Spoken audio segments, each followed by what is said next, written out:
Man, I am telling you right here, this perfect beginner bike. You got a lot of options to grow into here. You can build it up however you want. There are people, you can keep this thing forever. Spite, that thing's like 571 pounds. It's got 1,200 cc's. You hear yourself how this sounds to our global audience. I'm telling you, dude, you just all you gotta do is you gotta take the heads off and put new heads on, and then you can grow with it forever. So you buy it, you gotta modify it, then it's a beginner. Do you hear yourself? This is great. This right here, dude. This is ready to go. This is a real beginner bike. I don't think that's a beginner. We don't have it in the beginner bike sweepstakes. You're gonna outgrow that in a few weeks, dude. You're gonna be, and nobody should start on anything less than this little 1200 right here. Okay, Boomer. Dude, if anything's a boomer bike, it's the Royal Enfield.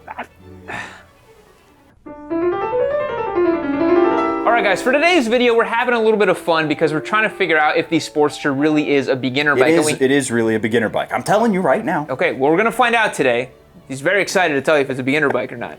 Now, we do have this actual beginner bike right here. It's part of our beginner bike sweepstakes that we set up as a beginner bike, because it's a beginner bike over here. How many more times can we say that in today's video? Beginner bike. It's starting to lose all meaning and value. But if you go to shop.yammynoob.co, you can use our new year, make, and model parts finder. And if you have a Sportster or a Royal Enfield, you might be able to find some sweet parts for these bikes and fit them onto your bike. Every dollar you spend is an entry to win one of these here motorcycles, which is pretty sweet. Now, Spike, you gotta tell me the specs on this thing of why it is a beginner bike, because I'm really not convinced. Okay, well, you can't talk about the Sportster here without talking about the heritage, so we gotta get into that first. Okay. So the bike here starts in 1957. He's eschewing specs to talk about heritage because the specs suck, but that's okay. They're bigger numbers than his. So this bike starts in 1957, and then it runs, basically everybody's favorite little Harley for a long time. Mm-hmm. And then they make it in 1987 with this Evo motor here. And then you start seeing the 1000 and the 883, and then they beef it up because, of course, you got to get bigger over the years. Mm-hmm. Then in 2004, they go to the rubber mount. 2007, fuel injection. So actually fuel injected before the Royal Enfield. Okay. 2014, you get tech and ABS on here. And then nowadays, you have just this lovely little 1202cc V-twin, air-cooled, putting down 61 horsepower and 73 foot-pounds of torque. Old man in it, 564 pounds, not the 570 he claimed. So are you proud of these numbers? Or? They're bigger than yours. I suppose, but in that context, do you feel that these numbers are appropriate for a beginner rider?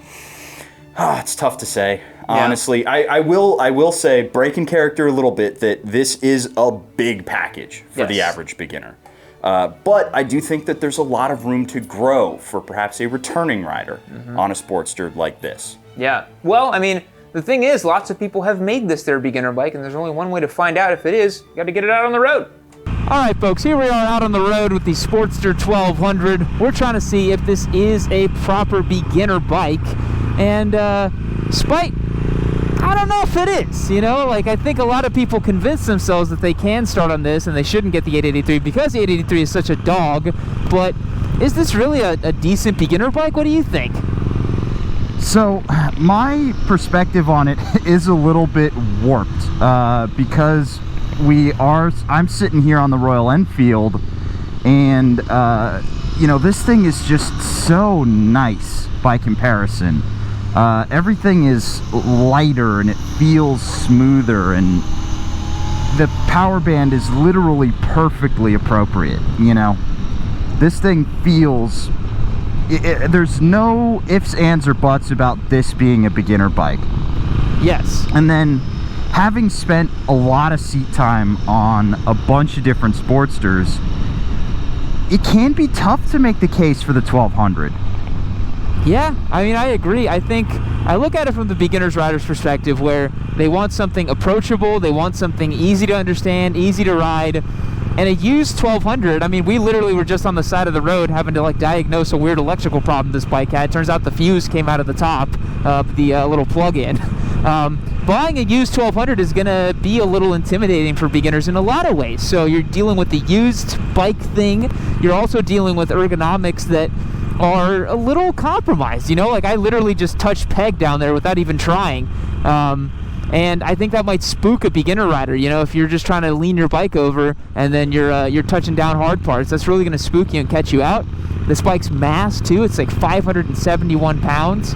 I know people like to say this is a little baby girl's bike, but it's still a pretty substantial and heavy motorcycle that can be a little intimidating for beginner riders. That being said, the power, you know, it's hard because we're so warped as experienced riders. I think this is totally manageable power. What do you think?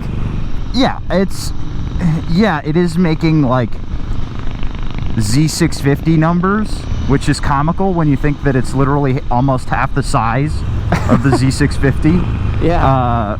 But it comes on so slowly. The bike revs so slowly, you know. In fact, I think that the Royal Enfield revs faster because it's, you know, this teensy tiny parallel twin by comparison. This feels a lot more normal as a motorcycle, just generally more predictable. Everything about it is just standard motorcycle stuff. And I think for the beginner, it's kind of, that's what you want, you know. You want that kind of predictable, middle of the road, very intuitive, non-intimidating kind of thing.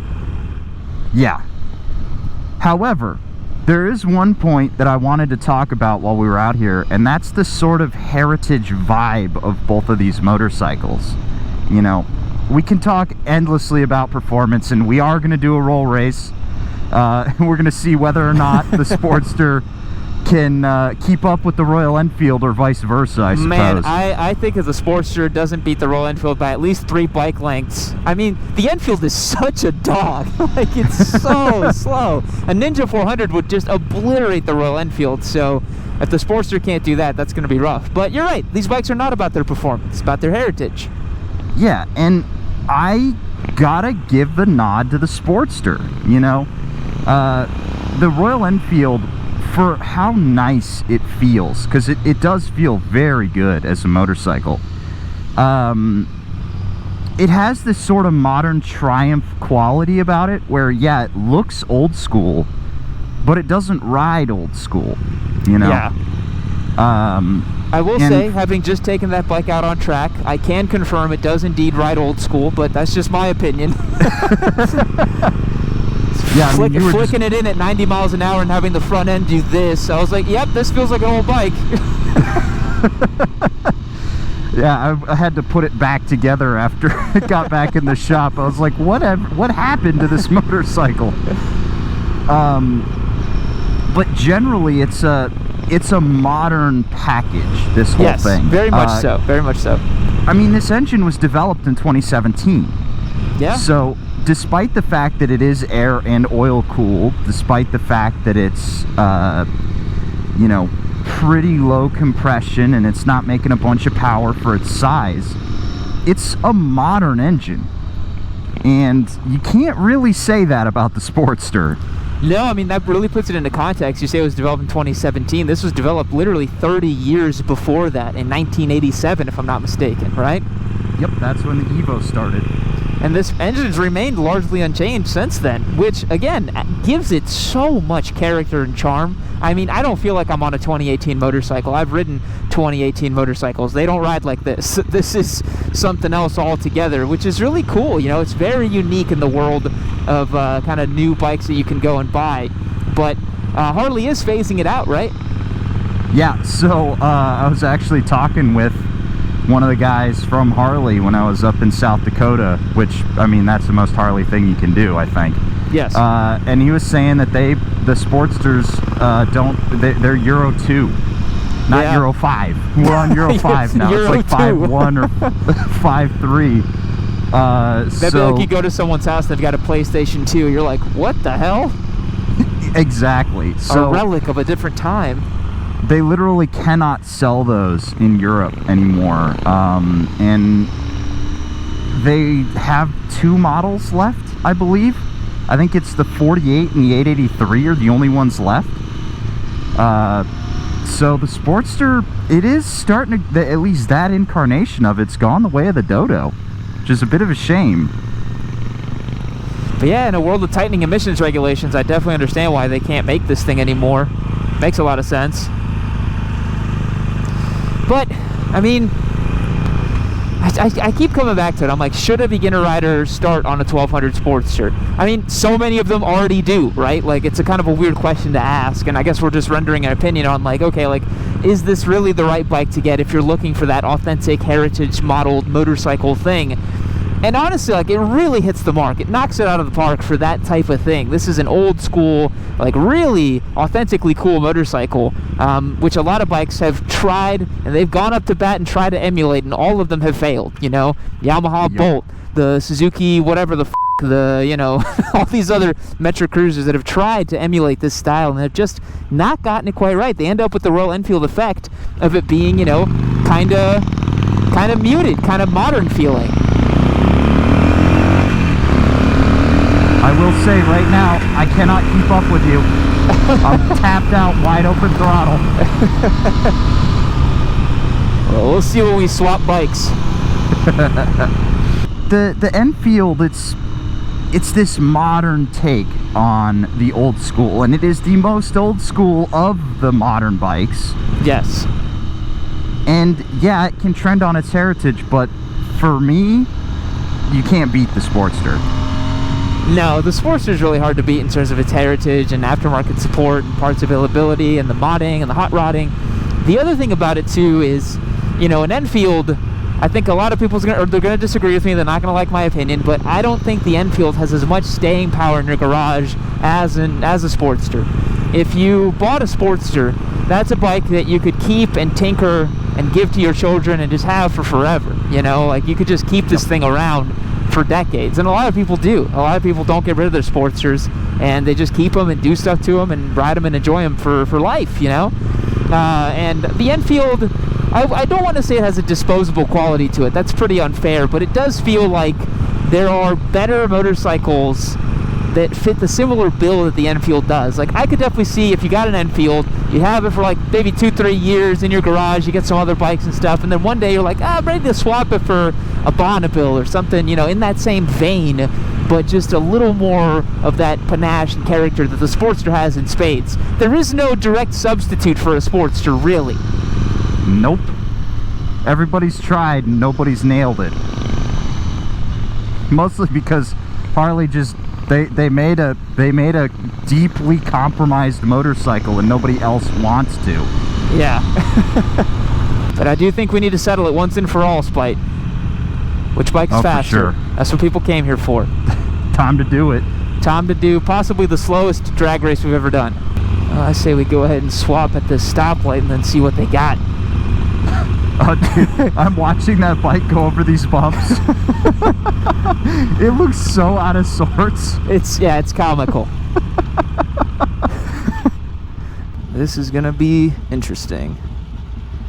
Oh man, okay, immediately sitting down on this, you can feel how much more substantial this motorcycle is. Oh yeah, this clutch Like pull is nothing.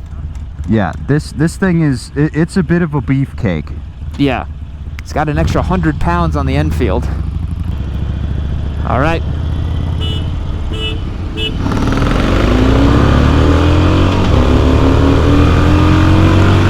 Oh man!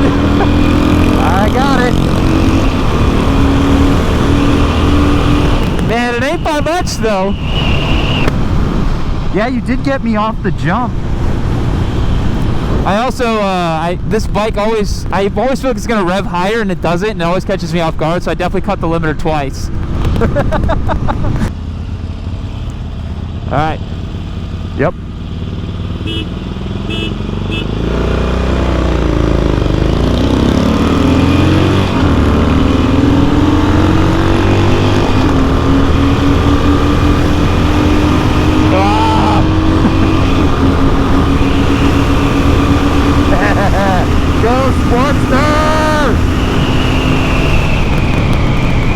You know what's funny is you got a better launch than me, and then I just that gap was exactly the same the whole time. I think you walked me just by a little bit. It was crazy. Yeah, the thing about this bike is there's no top end power. The curve goes like this. Yeah. It takes a freaking nosedive. Yeah. The Enfield's getting a little too used to getting beat up on. SB650, Sportsters. This is why we have to build this into a race bike. This is why we need to put the hot cams, the higher compression pistons, actual tires. I think that gives us a good little segue into talking about the modability of these motorcycles. What do you say we get them back into the shop and get into the nitty-gritty there? Yeah, let's do it. All right, folks, we're back from our ride, and we're talking modability on this bike, which is a good thing because I got trounced riding the Royal Enfield, so now I need to figure out a way to make it faster, right, Spike? Yeah, it is still funny that trounced was only 3 bike lengths, but I mean, the Sportster did win, which I should hope so.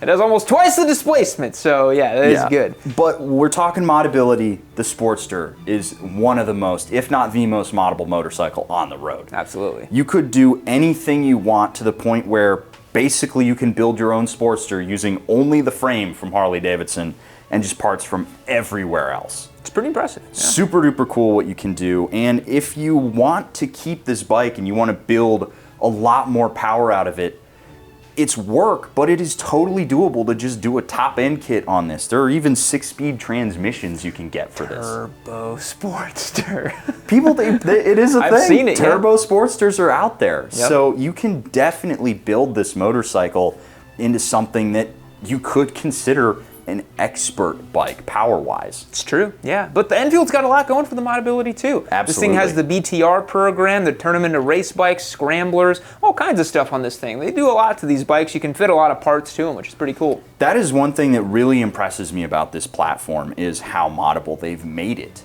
Yep. Because it's this low compression thing, and then they've built this race program around it, and S&S got behind it, and S&S is a big Sportster company. Yeah. I mean, they make power parts for Harleys all day, so I could see this in another 10 years being just like the Sportster. Totally, but I think in the current year of 2022, Sportster's definitely a more modders kind of bike. Yeah, absolutely. Now in terms of keepability, if you want to keep these bikes long term, we do feel that the Sportster 1200 has very good staying power, right? Yes, so for lack of a better term, this is a heritage motorcycle, an heirloom motorcycle. It's something that you could keep and pass down your lineage for years and years to come. Cradle to the grave, Harley lifestyle, you know? Get them while they're young. You could just keep this thing in your garage. I do think Sportster riders come in 2 categories. They're the rider who grabs a Sportster, gets on it, and are like, oh my God, I've made a horrible mistake. Yes. And then they sell them immediately. Or it's people who get on it and they're like, I am never going to get rid of this as long as I live. Yes. Yeah, I think a lot of people, like you said, will jump onto this and just immediately get another bike, but there's a huge contingency that will keep them forever and ever and modify them and change them and just have them. I don't know if the Enfield has that just yet. I don't know. I could see it if you want just like a good little bop around bike. If it's your first bike, you might keep it. But, you know, I don't mean to make it sound like these are disposable, but it does feel like this is a kind of churn and burn motorcycle, a Rebel 250 of sorts. So there's no real reason to keep it. If you want a Bonneville, you get a Bonneville after this. You want a sport bike, you get a sport bike. Not many people keep these around, which that's not to say it's a bad bike, but yeah. It's one of those things where I could see myself being done with it at a certain point. Be like, I've done everything I can and need to do to this motorcycle, and it's time to move on to greener pastures. Yeah. Which, I mean, it's no shade on the bike. It's just, I mean, it is meant to be a beginner bike. Yeah. It's a beginner bike, and I think nothing better to it than to pass it on to someone else who's going to start with it, you know? Exactly. Speaking of beginner bikes, we now come back to the central thesis of our video. Is the Harley Davidson 1200 a good beginner bike? What's your take? Man, it is hard to really say one way or the other, because we do see so many people starting on these bikes. We do. It's just a thing. Everybody, I was told when I first got a Harley to get your second bike first. I think it's kind of funny because if you were to do that on any other motorcycle, you'd be just doing crazy wheelies all over the place. Yeah. But there's a lot of problems with this for a beginner rider. Definitely. The brakes are woeful. Even though we have the dual discs on here, it's so easy to override this motorcycle despite the lack of power. I don't think the power is going to scare you necessarily. We want to make that clear. I think the power is very manageable on this thing, but stuff like the ergonomics, the pegs scraping the ground, that could scare a beginner. The overall weight of it, the heft, it's just, I don't know. I would rate it like a 5.5 in terms of my kind of beginner rider scale. If 10 is like an MT-03 or something, this is, it's fine. Yeah, it's a bit of a stretch. And Yeah. I say that as somebody who would probably also be bored by this after a little while. Yeah. Power-wise. There's a lot of issues with this that you don't want to have to deal with as a beginner. Yeah. That are just gone here. Yeah. This is really, we think, the right package for those of you looking for that neo-retro, classic, cruisery type of thing. The Enfield is a really great choice, but Sportster offers a lot. Sportster does offer a lot. It's and, cool. you know, it's a bike that you can theoretically grow with, like we said. Yes. So, I don't know. If I was going to do it over again, I might start on a Sportster. Who knows?